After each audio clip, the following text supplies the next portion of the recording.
তেমন বড় আমল আমার নাই, তেমন বড় আমলও আমি করি নাই। তবে আমার মা আমাকে একটা আমল শিখাইছে, দুরুদের আমল। হে মা, যেথায় থাকবা দুরুদ শরীফ পাঠ করবা, সমস্যায় পড়বা দুরুদ শরীফের আমল করবা। আল্লাহর বলি গো, আমি 3 বার দুরুদ শরীফ পাঠ করিয়া এই কূপের মধ্যে থুতু নিক্ষেপ করেছি, আর কোনো আমল নাই। এই দুরুদের বদৌলতে কূপের নিচ থেকে পানি লাফ দিয়ে উপরে চলে উঠেছে। আল্লাহু আকবার।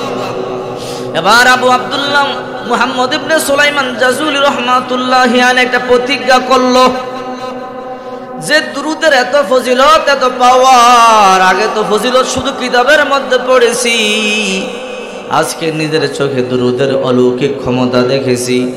তাই তিনি ওয়াদা করলেন একটা কিতাব লিখবেন। তাই তিনি একটা দুরুদের উপর একটা কিতাব লিখলেন, কিতাবের নাম দালাইলুল খৈরত। এই কিতাবের মধ্যে শুধু দুরুদের আমল ফজিলত।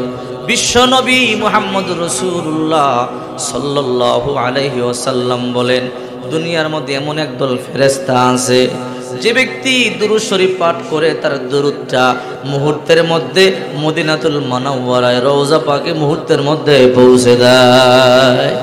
এই জন্য বেশি বেশি দুরুদের আমল করবেন। দুশ্চিন্তায় আছেন, এই দুরূদ শরীফ পাঠ করবেন। টেনশনে আছেন, দুরূদ শরীফ পাঠ করবেন। মুসিবতে পড়ে গেছেন, দুরুদের আমল করবেন। আপনি অসুস্থ, এই দুরূদ শরীফ পাঠ করবেন। যে কোনো সমস্যায় দুরূদ শরীফ পাঠ করতে পারলে মুহূর্তের মধ্যে আল্লাহ পাক অন্তরে শান্তি ঢেলে দেয়। সুবহানাল্লাহ জোরে বলে। এই জন্য দুরুদের আমল করতে রাজি আছি তো ইনশাআল্লাহ। আল্লাহ তৌফিক দান করে, সকলে বলে আমিন। এই জন্যই তো আল্লাহ পাক রব্বুল আলামিন বলেন, লাকাদ কানা লাকুম ফি রাসূলিল্লাহি উসওয়াতুন হাসানা। তোমাদের জন্য একমাত্র উত্তম আদর্শ রয়েছে, উত্তম নমুনা মডেল রয়েছে মুহাম্মদুর রাসূলুল্লাহর ভিতরে। ব্যক্তি জীবনে, পারিবারিক জীবনে, সামাজিক জীবনে, রাষ্ট্রীয় জীবনে যদি তোমরা মুহাম্মদুর রাসূলুল্লাহকে ফলো করতে পারো, তাহলে তোমাদের ব্যক্তি জীবন, পারিবারিক জীবন, সামাজিক জীবন, রাষ্ট্রীয় জীবনটা আল্লাহ পাক সুন্দর করে দেবে। আমাদের জন্য উত্তম আদর্শ হতে হবে একমাত্র মুহাম্মদুর রাসূলুল্লাহর জন্য, ঠিক কিনা জোরে বলে। এই জন্য রাসূল করিম সাল্লাল্লাহু আলাইহি ওয়াসাল্লাম বলেন, যে ব্যক্তি যত বেশি সুন্নাতের আমল করবে আল্লাহ তাআলা তাকে তত বেশি শান্তি দান করবে। যেই ঘরে যত বেশি সুন্নাতের আমল চালু থাকবে ওই ঘরে তত বেশি শান্তি আর রহমত বর্ষিত হবে। মা আয়েশা বলে, দুনিয়াবাসী, আমাদের ঘরে টাকার অভাব থাকতে পারে ঠিকই, আমাদের ঘরে পয়সার অভাব থাকতে পারে ঠিকই, ভালোবাসার কমতি নাই। মা আয়েশা বলেন, হে দুনিয়াবাসী, আমার নবী যখন আমার ঘরে ঢুকতো আমাকে সালাম দিত, 2 নম্বরে মুসাফা করত, 3 নম্বরে বুকে জড়াইতো, 4 নম্বরে কপালের মধ্যে চুমা দিত। আল্লাহ নবী ঘরে ঢুকবার পরে জিজ্ঞাসা করত, আয়েশা রান্না বান্না হয়েছে কিনা বলো। মা আয়েশা বলতো, না পয়গম্বর, রান্না বান্না হয় নাই। আল্লাহর হাবিব রান্না করে চলে যেত। আল্লাহ রসুল রান্নার কাজে সহযোগিতা করত।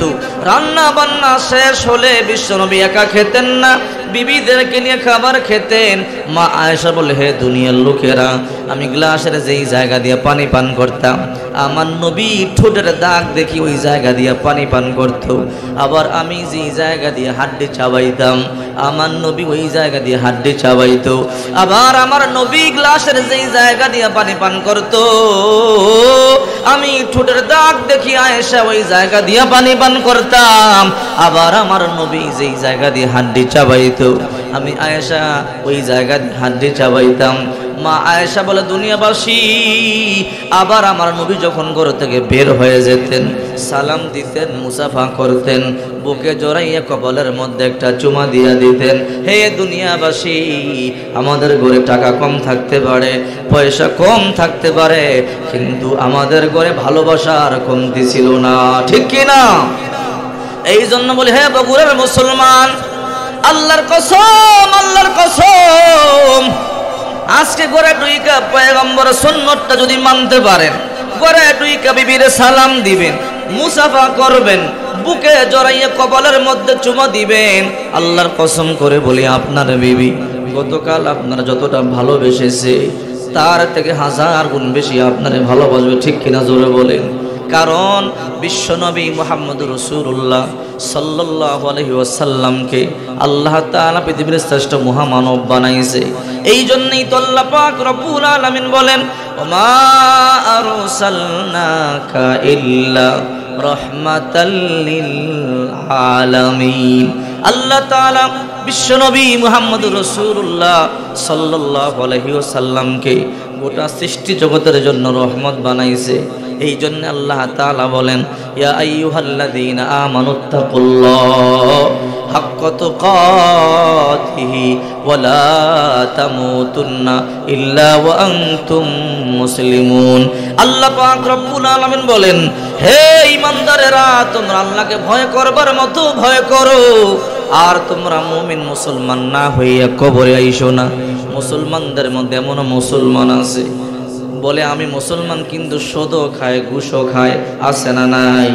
মুসলমানদের মধ্যে এমন মুসলমানও আছে নামে মুসলমান, 2 নম্বর মালও বিক্রি করে। মুসলমানদের মধ্যে এমন মুসলমান আছে নামে মুসলমান, জিনাও করে। মুসলমানের মধ্যে এমন মুসলমান আছে দেখবেন মানুষকে ধোঁকাও দেয়। যেই ব্যক্তি মানুষকে ধোঁকা দেয়, মিথ্যা কথা বলে, ইচ্ছে করে নামাজ তরক করে, 2 নম্বর মাল ইচ্ছে করে বিক্রি করে, ওই ব্যক্তি কখনো মুসলমান হইতে পারে না, সে টাক্কা মুনাফিক। ঠিক কিনা বলেন?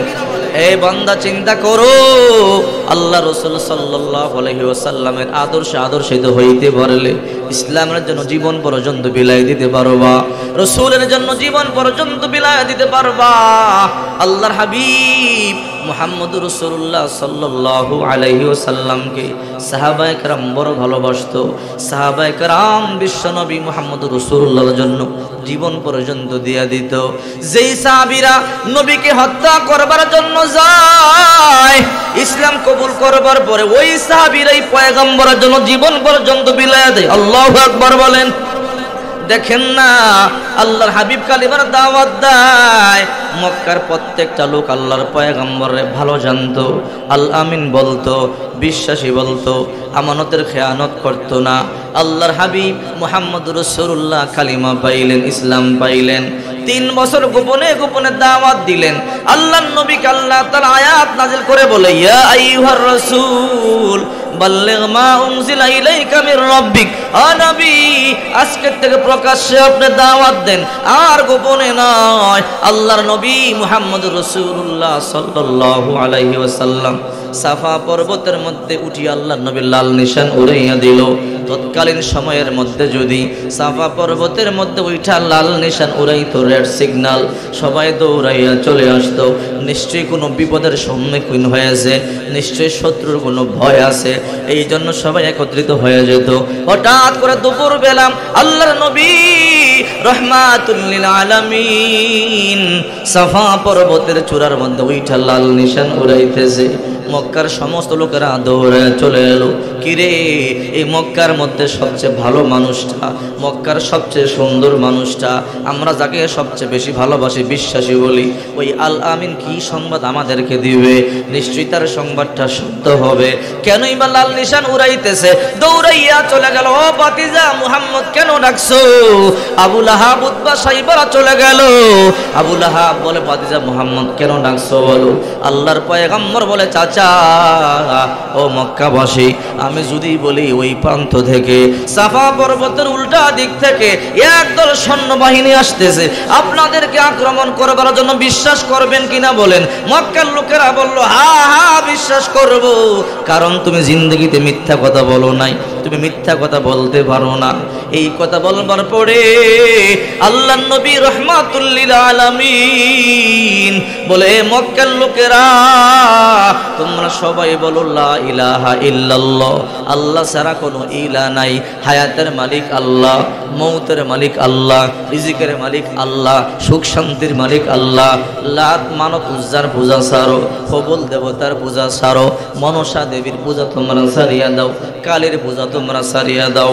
এই কথা যখন আল্লাহর নবী বলল, তখন সর্বপ্রথম আবু লাহাব ডাক দিয়ে বলে তাব্বান লাকা লিহাযা জামাতানা, ও মুহাম্মদ তুমি ধ্বংস হয়ে যাও, এই জন্যই কি আমাদেরকে একত্রিত করেছো?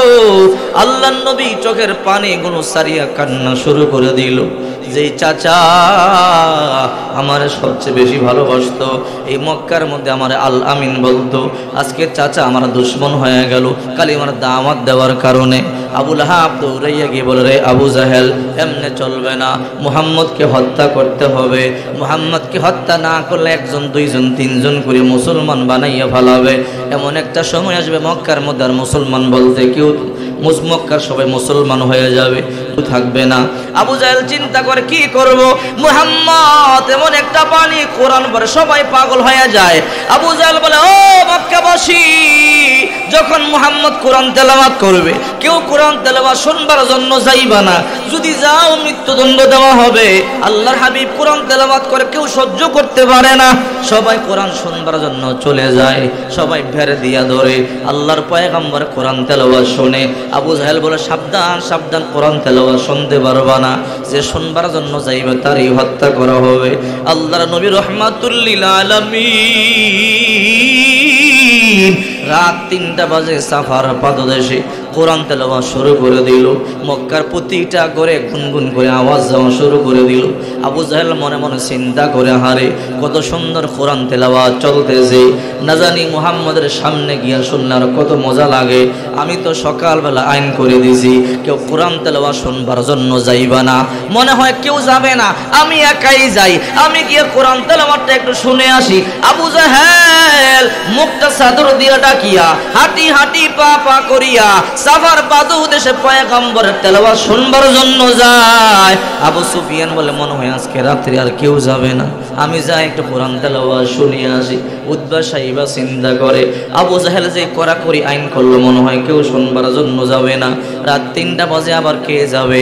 মুহাম্মদ কোরআন তেলাওয়াত শুরু করে দিল। যাই যাই একটু কোরআন তেলাওয়াত শ্রবণ করে আসি। আল্লাহর হাবিব কোরআন তেলাওয়াত করে মক্কার কাফেরগুলো কোরআন তেলাওয়াত শুনবার জন্য চলে এলো। সকাল হয়ে গেল, সবাই তাকাইয়া দেখে, কিরে সবাই শুনবার জন্য আসলো।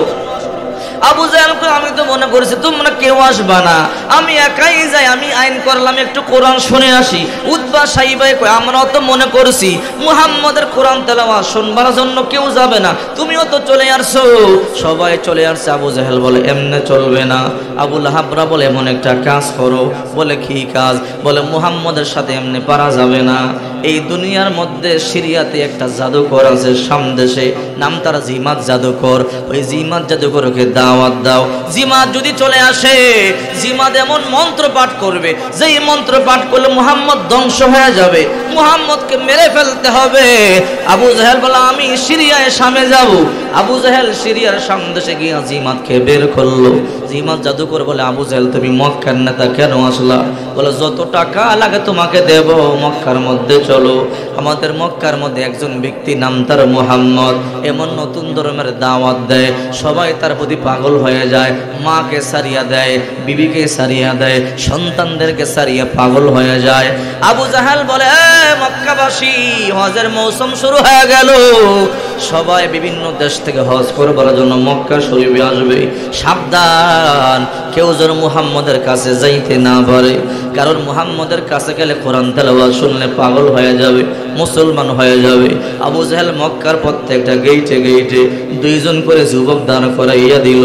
যখন বিশ্ব থেকে বিভিন্ন দেশ থেকে হজ করবার জন্য মানুষেরা আসে, মক্কায় ঢুকবে, তখন যুবকরা বলে, দাঁড়াও, কোন দেশ থেকে আসছো? সিরিয়া থেকে আসছি, ইয়ামেন থেকে আসছি। কেন আসছো? হজ করবার জন্য আসছি।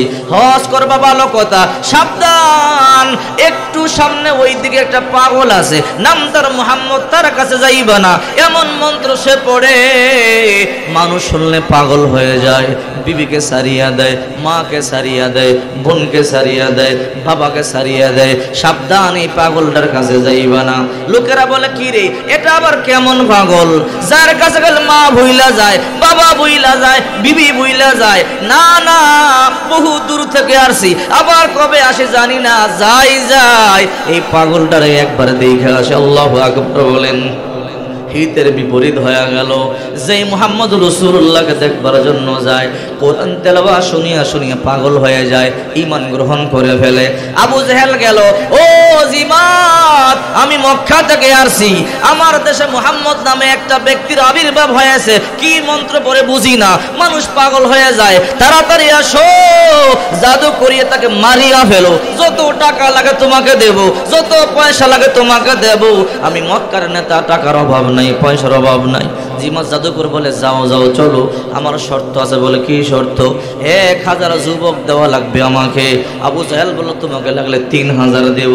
বলল, না না, 1000 দিলেই হবে। বলে, কেন? বলে, মক্কার সামনে বিশাল ময়দানের মধ্যে 1000 যুবকের হাতে হাত রাখিয়া সবাই দাঁড়াবে, আর মুহাম্মদকে ভিতরে ঢুকাইয়া দিবা। মুহাম্মদ আমার সাথে কথোপকথন করবে, যদি মুহাম্মদ হারিয়া যায় এমন জাদু করব, মুহাম্মদকে মারিয়া ফেলবো, আর মুহাম্মদ যদি ভয় পাইয়া পালায়ন করে মুহাম্মদকে হত্যা করা হবে।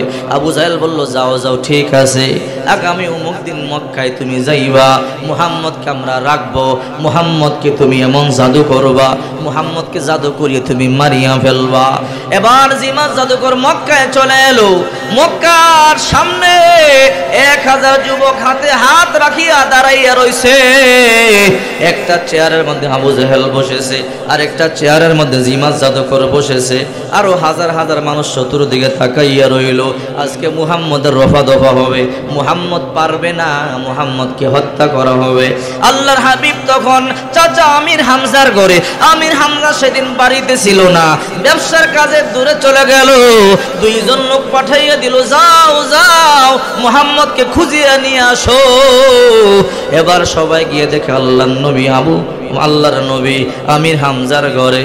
আমির হামজার ঘরে শুধু চাচি সন্তানের মতো মুহাম্মদ রাসূলুল্লাহকে আদর করে। চাচি বলে, ভাতিজা মুহাম্মদ যাইও না, আবু জাহেলের সাথে পারবা না, আবু জাহেল বড় ভয়ঙ্কর, জিমাত জাদুকর বড় ভয়ঙ্কর।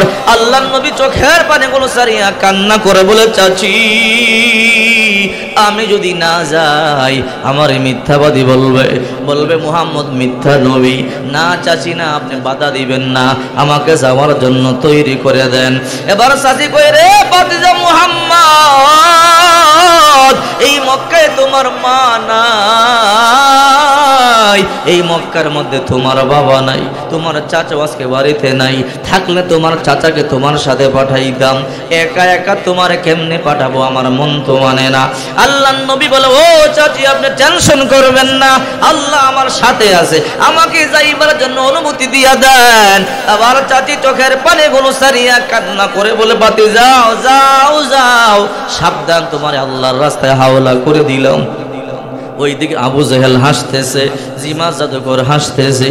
এমন একটা মুহাম্মদ যার মক্কার মধ্যে মাও নাই, বাবাও নাই, যে মক্কার মধ্যে দাদাও নাই, দাদিও নাই, এই মুহাম্মদকে মেরে ফেললে কেউ প্রতিবাদ করবার মতো কেউ নাই। আল্লাহর নবী রাহমাতুল লিল আলামিন হাঁটি হাঁটি পা পা করিয়া যাইতেছে মক্কার সামনে। আল্লাহর নবী তাকাইয়া দেখে হাজার হাজার মানুষ দাঁড়ায়া রইছে, এর মধ্যে 1000 যুবক হাতে হাত রাখিয়া দরিয়া রাখছে। আল্লাহর নবীকে ভিতরে ঢুকাইয়া দিবে, আর যেন বাইর হইতে না পারে। আল্লাহর নবীকে দেখার পরে সবাই গেট খুলিয়া দিল, ও মুহাম্মদ যাও ভিতরে যাও, জিমাত জাদুকর ভিতরে, আবু জেহেল ভিতরে, মক্কার বড় বড় নেতারা ভিতরে, যাও যাও, জিমাত জাদুকরের সাথে গিয়া কথা বলো, তুমি না পারলে তোমাকে হত্যা করা হবে, তোমাকে জাদু করিয়া মারিয়া ফেলা হবে। আল্লাহর নবীকে ভিতরে ঢুকাইয়া দেওয়ার পরে এবার যুবকের আবার হাতের মধ্যে দড়িয়া শক্ত করিয়া ধরে রাখছে, যেন আল্লাহর নবী আর ভাগিয়া যাইতে না পারে। ওই দিকে একটা চেয়ারের মধ্যে আবু জাহেল বসা, পাশে আরেকটা চেয়ারের মধ্যে জিমাত জাদুকর বসা। আল্লাহর নবী রাহমাতুল লিল আলামিন, এতিম নবী, মাও নাই, বাবাও নাই, হাঁটি হাঁটি পা পা করিয়া 1 কদম 2 কদম সামনে যায়, আর আল্লাহর পয়গম্বরের কপাল মোবারক থেকে নূরগুলো জলজল করিয়া বাহির হইতেছে। জিমাত লাফ দিয়ে দাঁড়াইয়া গেল, আল্লাহর নবী যতই সামনে যায় নূরগুলো জলজল জলজল করিয়া বাহির হয়। জিমাত জাদুকর তাকাইয়া দেখে এই ব্যক্তিকে, আরে কারে আমি হত্যা করবার জন্য সেই সিরিয়া শাম থেকে আসলাম। আমি 40টা বছর ধরিয়া এই মুহাম্মদকেই তো তালাশ করতেছিলাম। আহারে আজকে তাওরাতের সাথে মিলিয়া গেল, ইনজিল পড়লাম মিলিয়া গেল, জবুর পড়লাম মিলিয়া গেল। রে আবু জাহেল কারে হত্যা করবার জন্য আনছো? এত জাদুকর নয়, এত শেষ নবী মুহাম্মাদুর রাসূলুল্লাহ। আল্লাহু আকবার বলেন। আল্লাহর নবী সামনে যায়, জিমাত দৌড়াইয়া লাফ দিয়ে দাঁড়াইয়া আল্লাহর পয়গম্বরের কদমের মধ্যে পড়িয়া বলে, পয়গম্বর বুঝতে পারি নাই আপনাকে হত্যা করবার জন্য আবু জাহেল আমার সেই সিরিয়া শাম থেকে আনবে। আল্লাহর কসম করে বলে 40টা বছর ধরিয়া তাওরাতে আপনার নাম পড়ি, জবরে আপনার নাম পড়ি, ইনজিলের মধ্যে আপনার নাম পড়ি। ও নবী, আমি তালাশ করতেছি কবে আপনারে পাবো, আপনার কদম চুম্বন করিয়া কালিমা পড়িয়া ধন্য হয়ে যাব। রে আবু জাহেল, জাদু দিয়া তোর গোষ্ঠী শুদ্ধ মারতে পারি, কিন্তু মুহাম্মদের একটা পশম আমি লাড়তে পারবো না। আল্লাহু আকবার বলেন। তুই কি করবি বুঝি না, এই মাত্র সবার সামনে আমি কালিমা পড়লাম, মুসলমান হয়ে গেলাম। ও নবী মুহাম্মদ, এই মুহূর্তে আমার কালিমা পড়ান, লা ইলাহা ইল্লাল্লাহু মুহাম্মাদুর রাসূলুল্লাহ। আল্লাহু আকবার বলেন। আল্লাহর নবীর হাতে কালিমা পড়ে মুসলমান হয়ে